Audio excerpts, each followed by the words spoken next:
go.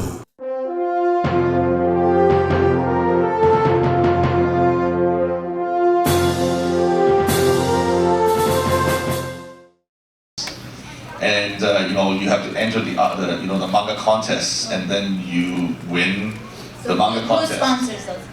Well, there are all these magazines, all these publishers. They run contests during the week of magazines. Like Shonen Jump has their own contests, and then everybody has like the different publishers and all have their contests. So you have to actually submit, your piece into those contests. And you got picked, then you can try, to actually pitch them a series. And then they will have like dedicated editor to work with you. And then you have to go through all these things through editorial suggestions, change it, and do it. And then they internally, try to evaluate it and stuff. And eventually, you might get a chance to do like a one-off in a magazine. And these Japanese magazines, I don't know how many of you actually have bought a real Japanese manga magazines. They always have this little card at the back, which is a survey card. Yeah, I've seen that. They have one at Sped. Yeah, exactly. So they have that survey card, and actually every single series in the magazine, they will ask people to check, like how popular they think they are, how much you like this and not. And in fact, they evaluate every series, during the serialization. And of course, they would also evaluate that new one shot, if it's popular or not. And then that would determine if this new artist has a life as a mangaka. And that way you just keep fighting your way up.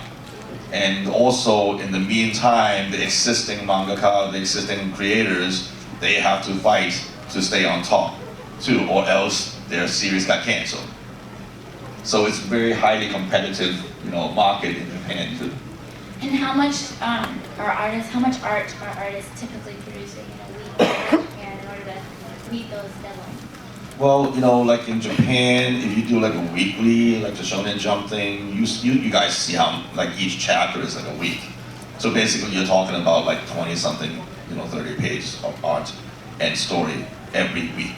That's like a lot of hard work. I mean, God's sake, like most of the American creators can't even be on time on a 22-page book on a monthly basis. I deal with both, so I know. So you work your way, you get a series that's popular in a magazine, and then it gets collected into trade. Well, most of the series will be collected into trades no matter what. Okay. But then the thing is, do you get a one piece that is like only halfway through this now 100-something volumes, or you got something that is dead in the water in 2 volumes? And then how often are series that appear in manga or in trade then turned into animated series? That depends. There are some really good mangas that I was hoping that would become anime and it never happens. And there are some mangas that is like not too good, but then when the anime happens, it becomes super popular. You know what I'm talking about lately. Right. Yeah. So I think it's a lot of things involved. It's like in terms of it's more than just a popularity issue. It's also like the anime studio. They see something there that they can do to make it like really, really good. For the fact that I think some examples like Attack on Titan becomes super popular after the anime happens, because in the meantime, like the storytelling of Attack on Titan is really good. The art style might not be everybody's cup of tea, but when it comes in anime, it comes like, and the anime studio actually knows how to translate those kind of actions into a really epic battle, and that helps too. And then everybody started going to read the manga because they want to know how the story progresses, because the anime is so slow. And now the anime catches up the manga, and then everything's slow. I work right now with kids and YA graphic novels in the U.S. So it's fascinating to hear about the process in Japan, because that's a part of this that I know much less about.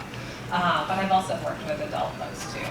And the kinds of books that I work with are standalone graphic novels, and sometimes series, but things that come out that are 200 pages, that aren't coming out monthly, that are just coming out as a beginning to end story, where an author perhaps publishes them one a year or one every other year, that is not previously serialized in any way.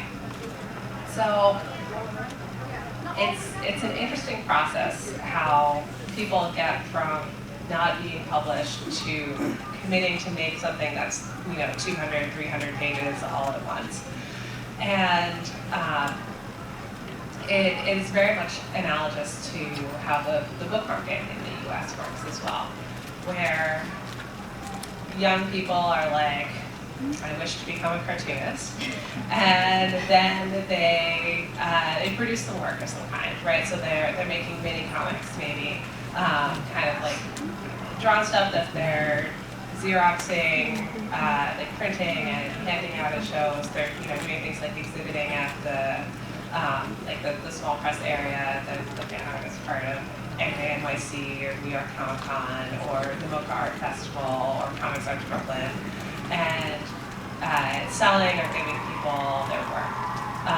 They are posting comics online. They're doing a webcomic, or they're doing Instagram diary comics or something like that.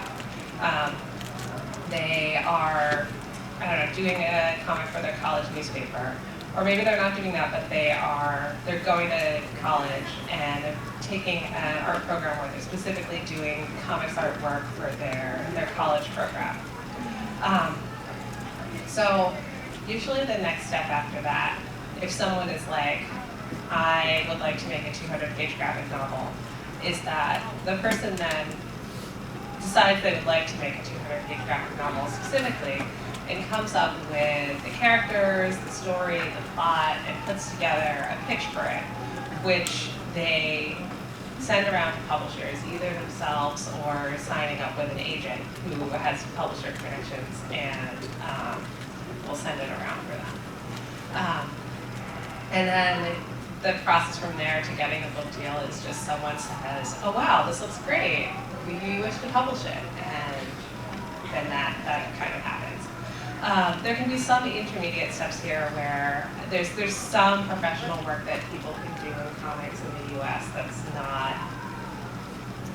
college newspaper or book deal, right? So like you can do short comics for license work, or like licensed pinups, or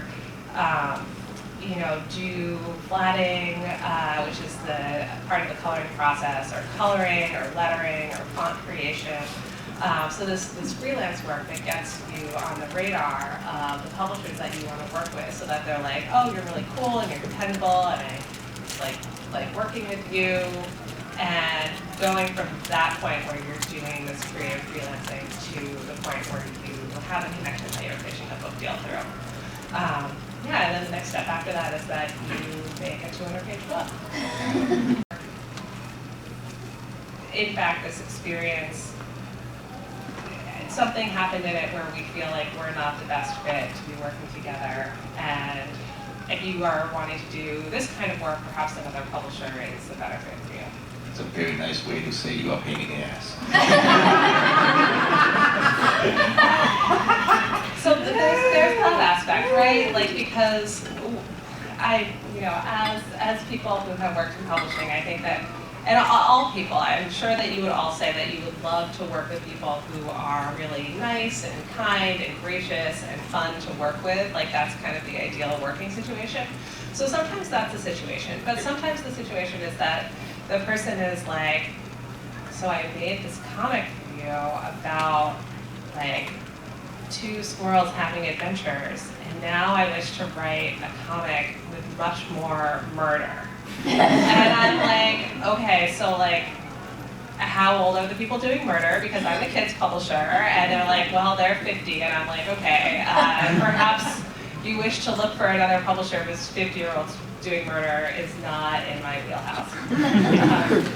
It's just sometimes tough too, because the creators themselves, that's why like Udon as a publisher, we seldom do creator-owned stuff unless it's somebody really, really close with us. and we understand and we know what's going on. And a lot of people want us to do like create our own stuff, and Image does a lot of those. But Image is kind of like a very free agency that they don't provide editorial support. They just provide like the publishing support. So they will help you print the books, they will help you put the books out in the market, but the rest is all on you, and then you guys decide what you're gonna do. And that's why Walking Dead decided to all of a sudden stop. And because like they can. This is a different world. It's a comic book world, it's a very different different world. It's a different world than the world that I work in, which Yeah. is the American graphic novel world, which you would think that these two things would be the same. No, it's but not. in fact, they're not. And graphic novels are all these like once a year at most 200-page creator-owned books where, I mean, if the author is like, hello, I'm writing this great series and it's ending, like, they're the creator of the book, like that's their call. You know, if it's a series that we're like, it's doing so well, we might talk to them about their decision, but it's ultimately their book and their call. So could you tell from your own personal experience, what's been the difference between working with Japanese publishers versus working with American publishers? So, I mean, first of all, yeah, who want to be a manga artist in America or in Japan? Oh, wow. Oh, man, that's awesome. All right. So if you want to be a manga artist in Japan, this story might scare you, but I think, like Erik, like you said, I think a Japanese publishers, first of all, like everything's by protocol. Yes. You know, everything by order. We have a system. Yes, you have to follow the system. And I noticed I got offered, right now I'm working on, you know, American graphic novel, but also I was offered to work on chapter books by a Japanese publisher too. But with using like a manga style artwork. But the thing is, I noticed that like if the publisher doesn't like your artwork, or if it's not like pure Japanese manga style, they not like it at all. They're not gonna even use their artwork, I noticed. So it's really, I don't know how can I say, I mean, I really like it because they know exactly what they want, but they don't bend opinion, or they're not flexible so much. They don't, most of, what I found out about most of Japanese workers or people is they don't like to take risk. Because risk is a big no-no for them. If anything went wrong, then the higher-ups will come down on them. So and the whole Japanese culture is play it safe. So in order for them to actually give something a try, it's very hard. Like when we started as a publisher going to Japan to actually ask for like licenses to republish any manga or anything, we have a very hard time breaking through to the publisher because like who's this person, who's Udon? We don't know anything. And then we have references, and we have been doing Capcom stuff, so Capcom is a big company in Japan, so they will say, oh, so Capcom trusts this dude, then maybe we should give it a try. And then that kind of opens the door for us, and then from one to the other. But then if you have a blank slate, it's really hard for you to actually gain the trust of any Japanese company or Japanese, editor, or like, because they feel that, they don't know what's going on, and it's just like a little too much sometimes. Yeah. Good thing about working with the Japanese publishers, like, once you work on it, like the promotion here in America, Gina, like you said, like we spend like a whole year to maybe promote publish a book, right? In Japan, once I finish a book, next month, right away, okay, we're gonna publish. It's just everything is just so speedy. Like I made a book in 3 months, and then next like a 4th month, we are publishing it already. And then they start promoting. It's really interesting process. So fascinating. The huge difference that I heard about is that in Japan, the publisher tells the bookstore chains how many books they're getting. Mm-hmm. So they're like, okay, you're gonna get 2,000 copies. Whereas here, I mean, can you imagine if Barnes & Noble was like, just tell us how many books you want us to buy? Yes, the Department of Justice would come after us for antitrust law violation. Would be not great. It's a completely different system, as we were talking about. In Japan, everything is so quick. In Japan, there's no need to sign up to Amazon Prime because basically they deliver everything the next day anyway. And pretty much, you know, like as Misako said, you put out a book, the next week it comes out. Yeah, just And like that. we always have to actually try to tell the Japanese companies, it's like, no, it doesn't work this way here. So because they expect us, you know, to get this book done, and then they will approve it, and then, you know, like, and then, oh, you said you're publishing this like in March, so we're gonna approve it, like, we're pretty busy, so we're gonna approve it in like end of February. It's like, no, you know, we need the approvals like 6 months ahead, because we have to do solicitations and everything. Like right now, at this very moment in November, in the book market, we are working on, you know, selling books for the next summer. So everything is planned at least a year ahead here in America. While in Japan, they only plan it maybe like a month ahead at Right. most. So maybe Gina, you could talk just a bit about why that is the case. Why is it that, so for instance, Misako, we were just talking to your publisher this week about when final art for your book is due. So her book is coming out in fall 2021, and the final art is due September 2020. Yeah, so right now, this month, my team and I are working to get in the final art for our fall 2020 books, so the books that are coming out a year from now. And we have 3 of them in already, and we have all the line art in for the 4th, and we're just waiting for the final colors, because what happens next is at the beginning of December, we send them out to the printer to be made into advanced reader copies. These are things that look like books, but they're not books that have a sale price on them. They're for our sales team to go out to stores, to go to Barnes & Noble and say, we can't tell you how many books that we think you should buy. We think that you should buy a lot of books, and you can tell because, like, look how good this book looks, and you can read it, and you can judge for yourself how good the book looks. For us, it's a little simpler. Like that is like with great, like, you know, like for lack of a better word, like rich publishers, they can actually afford doing all these things with ARCs and everything.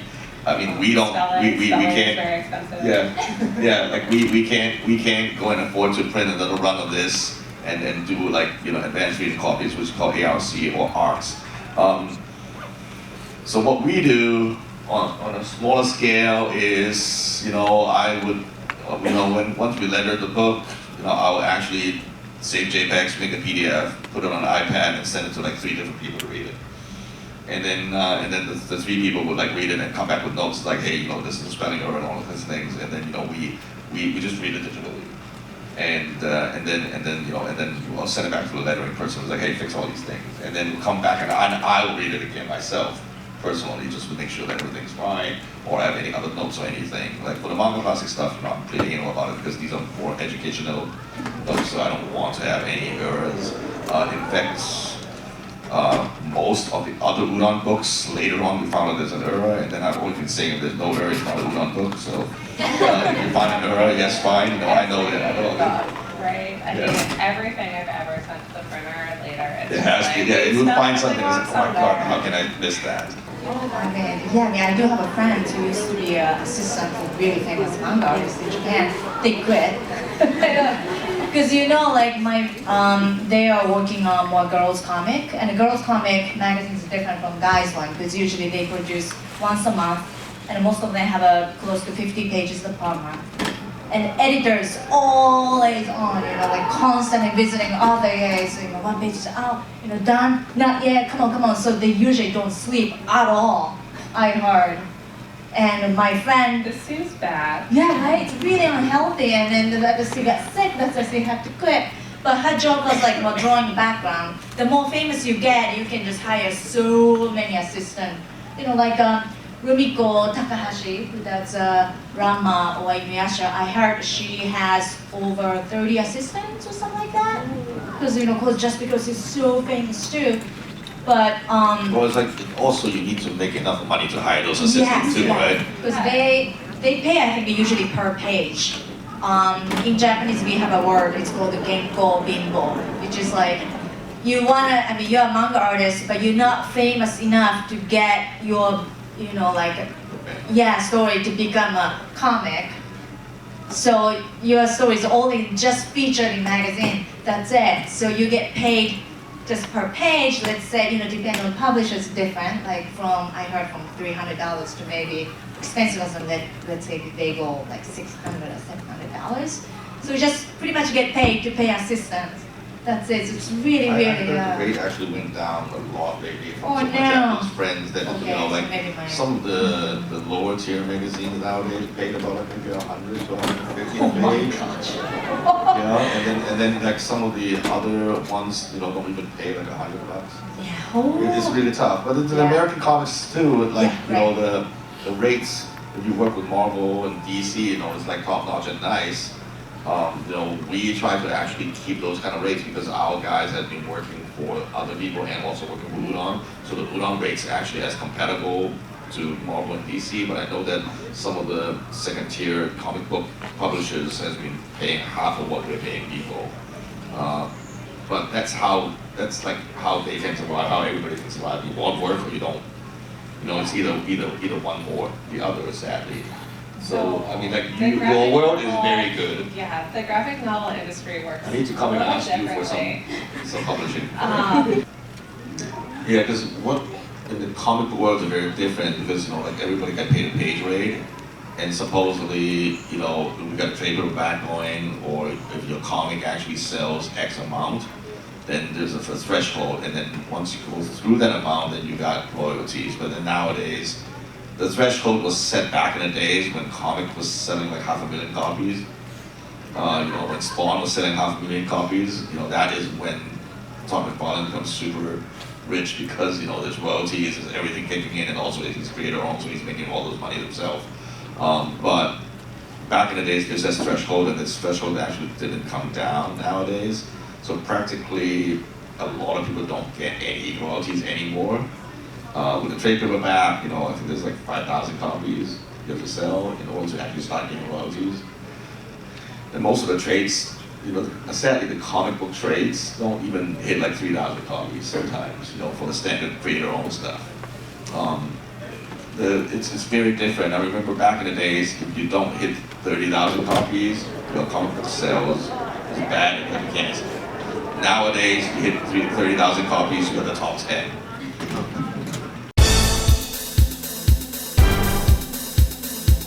Go.